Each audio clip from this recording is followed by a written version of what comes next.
Hello welcome back dear students. तो अगले 5 से 6 मिनट बिल्कुल भी वीडियो स्किप नहीं करेंगे आप। तो डेफिनेटली जो भी स्टूडेंट यहां पर आए हैं इस वीडियो को देखने, डेफिनेटली आप पीएनएसटी की प्रिपरेशन कर रहे होंगे।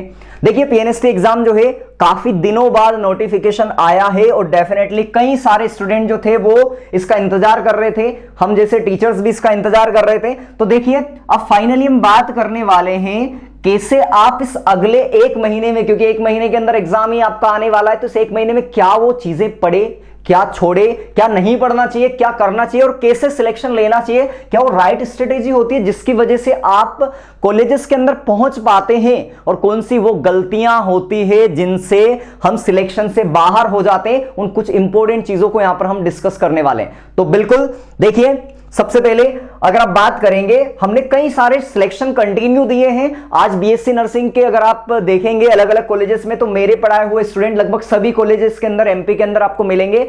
मेडिकल फील्ड के अंदर भी एमबीबीएस की कई सारे कॉलेजेस के अंदर आपको स्टूडेंट मिलेंगे। तो देखिए यहां पर क्या क्या वो स्ट्रेटेजीज स्टूडेंट ने फॉलो करी और फाइनली वो कॉलेज में पहुंच पाए और अपने सपनों को साकार कर रहे हैं। देखिए सबसे पहले आपको सीखना होगा कैसे होगा सिलेक्शन। इस क्वेश्चन का आंसर आपको ढूंढना पड़ेगा। देखिए डेफिनेटली जब प्रिपरेशन का फेज होता है स्टूडेंट के दिमाग में कई सारे क्वेश्चंस उठते हैं इस टाइप के, कैसे होगा सिलेक्शन। इतना सारा एक तरीके से कंपटीशन लगातार बढ़ गया है, आखिरी सिलेबस बहुत सारा करना है, बहुत सारा बचा है, कैसे रिवीजन करें और बहुत सारी प्रॉब्लम्स ऐसे में दिमाग में बहुत सारी प्रॉब्लम्स टेंशंस वगैरह क्रिएट होने लग जाती है और ना जाने कैसे कैसे थॉट आने लगते हैं। फैमिली का प्रेशर अलग होता है स्टूडेंट पर। कोई स्टूडेंट जो 2 से 3 साल से प्रिपरेशन कर रहा है वहां पर अलग तरीके की प्रेशर होते हैं। तो कैसे हम इससे डील कर सकते हैं, कैसे होगा सिलेक्शन, इन चीजों के लिए कुछ स्ट्रेटेजीज को फॉलो करना बहुत जरूरी है जो गारंटी होती है सिलेक्शन की। कौन कौन सी वो स्ट्रेटेजीज है आज जो आपको डायरेक्टली सिलेक्शन दिला सकती है। देखिए कुछ यहां पर ऐसे हम चीजें देखने वाले जो स्टूडेंट फॉलो करते हैं। तो देखिए क्या पहली चीज आपको यह डिसाइड करना पड़ेगा कि ध्यान रखेंगे सिलेक्ट करें हाई वेटेज टॉपिक्स को। देखो आपके पास केवल आगे 1 महीना बचा हुआ है। कितना टाइम है केवल आपके पास में, और अब तो अगर आप आज का डे भी आप जोड़ लेते तो 1 मंथ भी आपके पास कंप्लीट नहीं बचा हुआ है। तो ऐसे में क्या करें आप कि अगले 1 महीने में आप सिलेक्ट हो पाए, इसके लिए क्या करना पड़ेगा। सबसे पहले डिसाइड करिए जो 5 सब्जेक्ट है आपके, उसमें से जो हायर वेटेज टॉपिक है उनको सिलेक्ट करना पड़ेगा। किसका वेटेज मैक्सिमम है, कौन से टॉपिक ऐसे हैं बायोलॉजी में, फिजिक्स में, केमिस्ट्री में या जीके में तो कुछ भी आ सकता है, या इंग्लिश के अंदर कौन से वो हायर वेटेज टॉपिक है जहां से ज्यादा क्वेश्चन आते हैं। इस तरीके की जब चीजें करने लग जाएंगे तो पहले ये डिसाइड करना पड़ेगा हायर वेटेज टॉपिक। कैसे हम डिसाइड करेंगे, कुछ एग्जांपल मैं आपको देता हूं यहां पर। देखिए जैसे बायोलॉजी के अंदर हम जानते हैं कौन से टॉपिक है जिनका वेटेज ज्यादा है। जेनेटिक्स से हमेशा ज्यादा क्वेश्चन देखने को मिलेंगे आपको। रिप्रोडक्शन यूनिट से ज्यादा क्वेश्चन हमेशा देखने को मिलेंगे आपको। इकोलॉजी हमेशा फेवरेट टॉपिक रहा है एग्जामिनर का सब जगह। बायोटेक्नोलॉजी एक मॉडर्न बायोलॉजी का टॉपिक है जो डेफिनेटली बढ़ता जा रहा है इसका वेटेज। और ह्यूमन हेल्थ एंड डिसीज बहुत जरूरी टॉपिक है ये, जिनका वेटेज हमेशा बायो के अंदर ज्यादा देखने को मिलेगा। तो सबसे पहले इन टॉपिक को कवर करना है, चाहे दूसरे को हम कवर कर पाए ना कर पाए। अगली चीज इसी तरीके से जब आप देखेंगे केमिस्ट्री के अंदर, तो केमिस्ट्री के अंदर क्या मिलेगा आपको, जो सॉल्यूशन टॉपिक है वो काफी ज्यादा इंपॉर्टेंट हो जाता है। जो इलेक्ट्रोकेमिस्ट्री है इसका वेटेज काफी ज्यादा हाई होता है। जो बायोमोलिक्यूल है जो थ्योरेटिकल भी आता है, डायरेक्टली क्वेश्चंस आते हैं, अच्छा खासा वेटेज होता है टॉपिक का। और पी ब्लॉक और डी ब्लॉक जो है उनका अच्छा खासा टॉपिक यानी कि यहां पर वेटेज होता है। यहां पर वो बात कर रहा हूं मैं साथ में जिन टॉपिक में मेहनत भी कम करनी पड़ती है। अगर यहां पर देखेंगे तो कंपैरेटिवली कम मेहनत करनी पड़ेगी। आप ऑर्गेनिक केमिस्ट्री बहुत सारे को समझ नहीं आती तो उसमें थोड़ी प्रॉब्लम ज्यादा आती है, तो ये चीज देखने को मिलती है। वहीं अगर आप देखेंगे फिजिक्स के अंदर, तो जो फिजिक्स है उसमें ऑप्टिक्स का, चाहे रे ऑप्टिक्स हो या वेव ऑप्टिक्स हो, उसका काफी ज्यादा हाई वेटेज होता है। मॉडर्न फिजिक्स का अभी कुछ दिनों में काफी ज्यादा वेटेज बढ़ने लग गया है। जैसे नीट में तो वेटेज ज्यादा होता ही है, पर यहां एग्जाम के अंदर भी ज्यादा वेटेज है। इलेक्ट्रोकेमिस्ट्री का अच्छा खासा वेटेज रहता है। सॉरी इलेक्ट्रोकेमिस्ट्री यहां पर लिखा है हमने, इलेक्ट्रोस्टैटिक दिमाग में रखना है। तो कौन सा, इलेक्ट्रोस्टैटिक का फिजिक्स के अंदर अच्छा खासा वेटेज रहता है। यहां से थ्योरेटिकल क्वेश्चन भी आपको मिल सकते हैं। और साथ में करंट इलेक्ट्रिसिटी जो इंपॉर्टेंट टॉपिक है, ठीक है, तो ये कुछ टॉपिक है जिनका हायर वेटेज है। तो सबसे पहली चीज क्या है, आप हायर वेटेज टॉपिक को सिलेक्ट करेंगे। अगली चीज उसके बाद क्या करें, जब आपने टॉपिक को सिलेक्ट कर दिया तो आप पर डे क्या स्ट्रेटेजी बनाएं, पर डे आप ऐसा क्या करें, डेली ऐसा क्या टास्क कंप्लीट करेंगे कि आप सिलेक्शन की तरफ जाएंगे।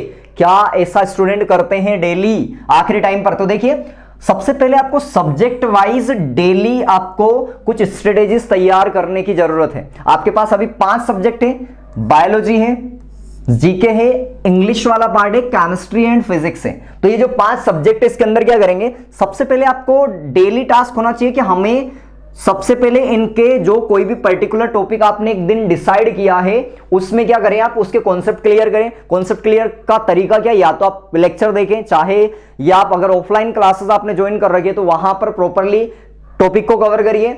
उसके बाद में अब ये सब चीज में बायोलॉजी में भी सेम पहला फॉर्मूला क्या है, या तो आप लेक्चर देखिए ऑनलाइन ऑफलाइन जैसे भी आप कर रहे हैं, या खुद पढ़ रहे हैं सेल्फ स्टडी कर रहे हैं तो खुद करिए, वो आप पर डिपेंड करता है आप कैसे करना चाहते हैं। तो पहले कॉन्सेप्ट क्लियर करेंगे, ये सब में है सारे सब्जेक्ट में सबसे पहले कॉन्सेप्ट क्लियर। जब आपने कॉन्सेप्ट क्लियर कर लिए हैं उस पर्टिकुलर टॉपिक के, तो हर टॉपिक में टारगेट होना चाहिए, हर सब्जेक्ट वाइज आपका टारगेट होना चाहिए कि डेली कम से कम 100 क्वेश्चंस लगाने हैं। 100 क्वेश्चन लगाए बिना आपको नींद नहीं आनी चाहिए, रातों में आपकी नींद उड़ जानी चाहिए, ये आपका टारगेट होना चाहिए। तो ये अगला टारगेट रहना है आपका, सब्जेक्ट वाइज कैसे प्रिपरेशन करेंगे। और अगला जो बहुत इंपॉर्टेंट है, मान लो आपने अच्छी तरीके से स्ट्रेटेजी तैयार कर ली, सब सारे के सारे आपने हायर वेटेज टॉपिक भी सिलेक्ट कर लिए, उसके बाद में सब्जेक्ट वाइज प्रिपरेशन भी आपने कर ली। अब क्या करोगे, देखो सिलेक्शन कभी भी किन चीजों से नहीं होता है, जो आप लगातार पढ़ते जा रहे इनसे कभी सिलेक्शन नहीं होता है। जरूरी क्या है, आपको याद कितना है, आपने रिवाइज साथ में कितना करते जा रहे हैं। आप सारी चीज इकट्ठी तो करते जा रहे हो, पर क्या उसको समेट का पा रहे हैं आप सही तरीके से, प्रॉपर तरीके से हैंडल कर पा रहे हैं चीजों को, वो बहुत जरूरी है। तो इस वजह से तीसरा इंपॉर्टेंट क्या है, रिवाइज करना। रिवाइज करने की एक बढ़िया स्ट्रेटेजी मैं आपको बताता हूं। क्या आपको करना चाहिए, पर डे आपका टारगेट होना चाहिए कि लास्ट का जो सोने से पहले, आपका सोने से पहले लास्ट का जो 1 घंटा है, 1 घंटा है वो आपको रिवीजन में देना चाहिए। सोने का लास्ट घंटा जो है सोने से पहले वो आपको रिवीजन में देना चाहिए। अब इसमें रिवीजन कैसे करेंगे आप, हर सब्जेक्ट का, बायोलॉजी 20 मिनट, 20-20 मिनट के हिसाब से या 20 मिनट 10 मिनट के हिसाब से आप डिवाइड करिए। बायोलॉजी केमिस्ट्री फिजिक्स में आप यहां पर 20 मिनट 5 मिनट 10 मिनट जैसे भी, पर मैक्सिमम 1 घंटा, 1 से थोड़ा बढ़ा भी सकते हो, आपके ऊपर डिपेंड करता हो। पर मैं ये बोल रहा हूं कि 1 घंटा आप कम से कम दीजिए, क्योंकि देखो पर डे के हिसाब से करना है आपको, पर डे रिवीजन करना है, मतलब आपको टाइम नहीं लगने वाला। जो चीज आपने आज ही सीखी है, आज ही अच्छे से पढ़ी थी, उसमें केवल 5 मिनट या 10 मिनट लगते हैं वापस रिवाइज करने में। तो ये डेली करिए इसको। अब अगला टारगेट क्या होना चाहिए, ये डेली 1 घंटा आपने कर लिया। अब मॉर्निंग में जब उठे हैं आप, तो एक बार रोजाना पर डे वाला आप देखेंगे, जो पिछले दिन का है वो एक बार देखेंगे। इसमें ज्यादा टाइम नहीं लगना चाहिए, 20 मिनट का टाइम मैक्सिमम लगना चाहिए। और पुराने रिवीजन करेंगे जिसमें आप 40 मिनट का टाइम दीजिए। पुरानी चीजों में कितना देंगे, 40 मिनट का। तो 1 घंटा मॉर्निंग में उठ के आप रिवीजन को दीजिए। ये 2 घंटे रिवीजन में जा दीजिए आप। जब ये देने लग जाएंगे, डेफिनेटली आप देखेंगे कि आपको कॉन्फिडेंस अपने आप आपका बिल्ड होगा, कि आपको लगेगा हाँ पुराना मुझे सब कुछ याद है। और जब ये कॉन्फिडेंस आपके अंदर आने लग जाएगा, डेफिनेटली आप सिलेक्शन की तरफ चले जाएंगे। और एक चीज दिमाग में रखेंगे, यहां पर वो टाइम है जहां पर आपसे जो कोई पर्टिकुलर टॉपिक नहीं बनता है उसको छोड़ दो। क्या करना है, आपको 100 में से 100 नंबर लाने की जरूरत नहीं है सिलेक्शन लेने के लिए। अगर आप 65 नंबर तक ले आ जाते हैं, 70 नंबर तक पहुंच जाते हैं, तो आसानी से आपका सिलेक्शन हो रहा है। ठीक है, तो वो चीज दिमाग में रखना पड़ेगा। जो नहीं बन रहा उसको छोड़िए, जो बनता है उस पर ज्यादा फोकस करिए। यही सिलेक्शन का बेस्ट तरीका होता है। ओके, तो यहां पर हमने वो चीजें डिस्कस करी जो डेफिनेटली आपको सिलेक्शन दिला सकती है। अगर आपको अच्छा लगा हो, कॉन्सेप्ट अच्छी बातें लगी हो, यहां पर स्ट्रेटेजीज अच्छी लगी, तो डेफिनेटली आप कमेंट बॉक्स में बताएंगे। और पढ़ते रहिए, मस्त रहिए, सिलेक्शन लीजिए। जल्दी मिलते हैं नेक्स्ट वीडियो में।